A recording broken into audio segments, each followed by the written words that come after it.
हाँ जी, दिल से मुतल्लिका कुछ पढ़ते हैं, उसका ज़िक्र कुछ इस तरह करते हैं कि ये क्या चीज़ है। जैसे कि लफ्ज़ों से तो कोई सही बात समझ नहीं आई, लेकिन इंसानी जिस्म को किसी भी मशीन की तरह एक्टिव रखना बहुत ज़रूरी है। अगर कोई मशीन मसलन कार ही ले लें, अगर ज़्यादा अरसे गैराज में खड़ी रहे तो इसका इस्तेमाल ना हो तो इसमें ख़राबियाँ पैदा हो जाती हैं और जंग भी लगना शुरू हो जाता है। इसलिए मशीनरी को वक्फे वक्फे से इस्तेमाल में लाना चाहिए तो वो ठीक रहती है।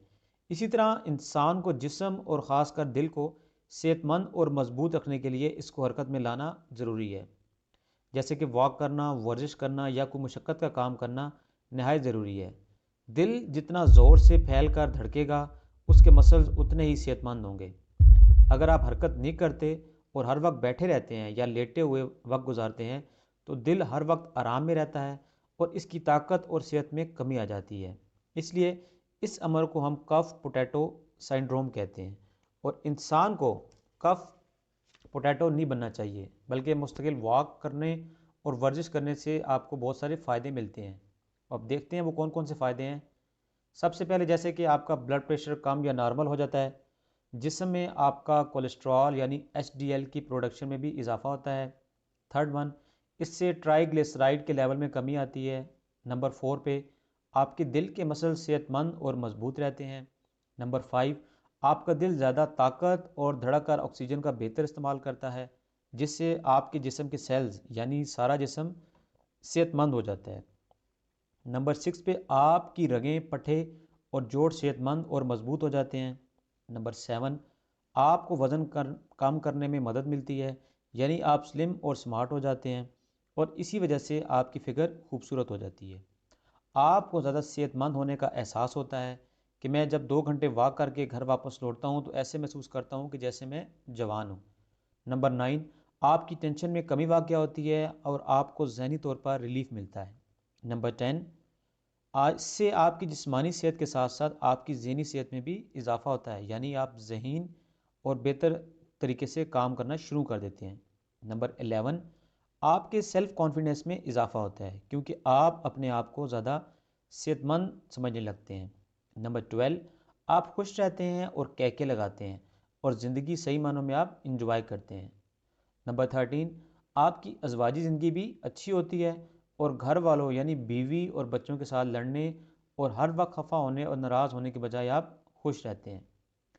बर्टिस हार्ट फाउंडेशन की रिपोर्ट के मुताबिक कि डोंट आक ऑफ पोटैटो, आप जो लोग एक्सरसाइज नहीं करते उनको क्रोनरी आर्टरी डिजीज़ होने का डबल चांस होता है इन लोगों के मुकाबले में जो बाकायदगी से एक्सरसाइज करते हैं। जो लोग बाकायदगी से एक्सरसाइज करते हैं उनको हार्ट अटैक का प्रॉब्लम हो, वर्जिश ना करने वालों के मुकाबले में उनके मरने का ख़तरा आधा हो जाता है। अब वर्जिश किस तरह और आपको कैसे करनी चाहिए। अब जबकि हम वर्जिश के इतने फ़वाद हमें पता चल चुके हैं और एक्सरसाइज ना करने के नुकसानात भी हमें पता चल चुके हैं, लेकिन अब हमें ये पता होना चाहिए कि आपने वर्जिश किस तरह और कैसे करनी है। दिल के मरीज़ों को सामने रखते हुए इस बात पर हम आए हैं कि आम तौर पर हम वॉक की बात करते हैं, लेकिन वॉक के अलावा तो बेशुमार एक्सरसाइज भी हैं। जितने भी फ़वाद आपके वॉक में तकरीबन वो सारे फ़वाद एरोबिक एक्सरसाइज में भी हैं।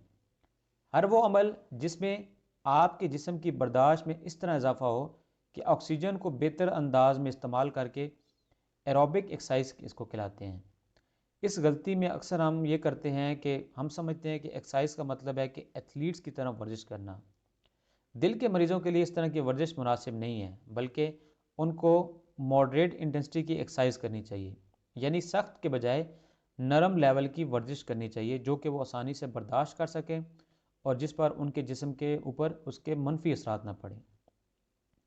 अब अगर आप किसी और के साथ वॉक कर रहे हैं तो आप दूसरे आदमी के साथ आसानी से बात कर सकें, आपको एक्सर्शन ना हो, आप इस टाइप की एक्सरसाइज करें। लेकिन अगर आप अकेले हैं तो आपको अपनी सांस की नाली से सीटी बजने की आवाज़ नहीं आनी चाहिए।